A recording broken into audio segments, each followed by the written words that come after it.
So let's show you what I'm actually fishing with. Unlike most of the other shows, I'm just using boilies. You know, I'm a fan of spodding and small baits and chopping baits up. Well, this winter I've been fishing Walthamstow all winter long, and I've been trickling bait into a few swims at the end of each session because you can't night fish here. So on the way back to the car, I'm using the catapult and just baiting up a few spots just to get the fish eating it and moving around. And that's the bait. It's a new mainline bait. It's going to come out next year. It hasn't got a name at the moment. And if I compare these washed out ones to the ones straight out the bag, that illustrates why I'm doing it. In the morning, the baits are going to look like that on the bottom in my right hand there. They look like that straight out of the bag. So if I wash them out, when I cast out first thing in the morning with these washed out ones, they look exactly the same as the one I've put in the night before. It's not really the smell, it's the look that I'm really looking for. So compare the two there, you can see how much different they look, and I think that's getting me bites sooner. And the other thing about washing your baits out is you're drawing water into them before you chuck them out onto the silty bottom. These places are very, very soft on the bottom, and that smell of the silt can draw into the bait very quickly. So if you saturate them with water first, that silt doesn't go into them as quickly.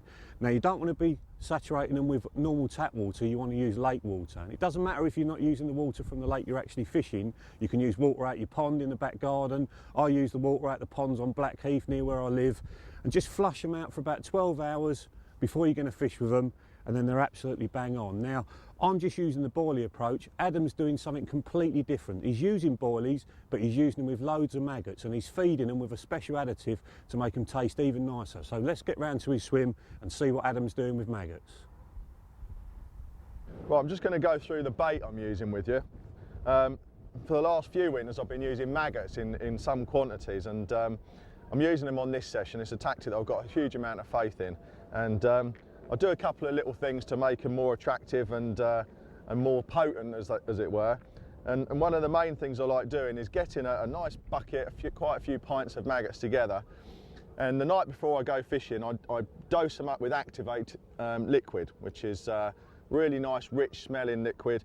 If you put that on your maggots and give them a good shake up, what you'll find is that by the morning, they actually take it on and they feed on the liquid. And you can see on the feed spot, the black ball is on the outside of the maggot. You can see it actually growing and pulsing. And if you actually pop one, it smells of Activate liquid. So you can get your own flavoured maggots like that, really, really effective. What I do just to sort of get it a nice powdery and more potent mix is I add some ground bait to it. This is a fish meal ground bait. Some matching Activate pellets, they go in there as well. I give it a good shake up. I add some Activate syrup, get it as smelly as I can. And lastly, I like to crumble up some Grange boilies and put those in. The reason for that is that sometimes the fish can get a bit preoccupied on the smaller food particles, and by fishing or by feeding pieces of boilie, it gives you the option of actually fishing a small piece of boilie on the hair. So you don't always need to actually use a maggot rig. You can just fish a piece with maybe a small plastic maggot or something. That's how I've been taking most of my fish. To put the bait in, I've been using a spod, clipping it up and getting all my rods marked with tape to the area that I'm fishing in, and just basically putting it in at the end of the day, so that when I turn back in the morning, if I can get in the swim before everybody else, get on the gates nice and early, I can just cast the rods out, clipped up from the previous night, and hopefully the bream and the carp and whatever else is out there has been feeding on the bait. Dan's using a different method of bait application, catapults and hand of God as he calls it, which you'll see later on, but I've been doing it solely with the spod and fishing PVA bags attached to the hook.